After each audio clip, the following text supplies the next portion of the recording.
As a consultant, what has been your observation with regard to women in agriculture and how current trends probably maybe even affecting the development of women in agricultural programs? Because I've done a lot of work in the northern region, I would like to speak to it from the northern perspective, because if you even look at their culture, women don't necessarily have the right to owning lands. And these kind of things hinder women from actually exploiting their potentials, because you get to know that this woman has the capabilities, but because she's limited in terms of access to resources, she's not being able to optimize her productivity.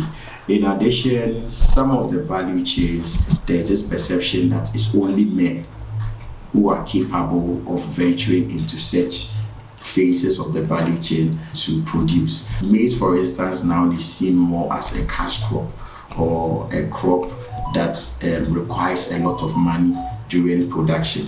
And when you go to the north, the women are under-resourced. So it's mainly the men who are venturing into this kind of value chain production.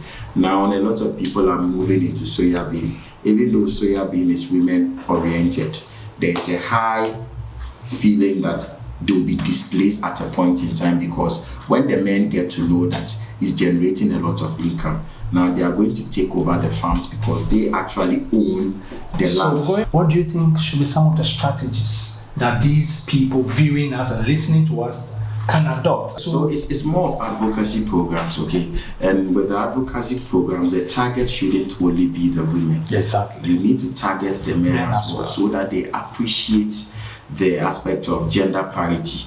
Because if you go and target the women alone and you educate them and they go back to their homes, their husbands or their fathers, their brothers, they haven't also gathered such knowledge. From your years of experience, can you share with us a practical experience where, like a woman in agriculture, a situation had been supported by their male counterpart as a result of some of these educations? There's been progress, because the men are beginning to understand and appreciate the fact that these women are actually helping us. And don't forget, with the women group, a lot of financial institutions tend to give loans to the women more, because the women are credible. And the men have also realized that, hey, without these women, we can't have access to to the loans. So they are beginning to appreciate the women, just because of the value they are bringing. Back in the days when you hold workshops, when we have men and women, the women don't even want to talk when they have the men in their midst. But now I can confidently say that some of them are beginning to have the courage. They are bold enough to speak in public. And it's good for the business. And it's good for the business as well. Sometimes, because of project requirements, women are just put there.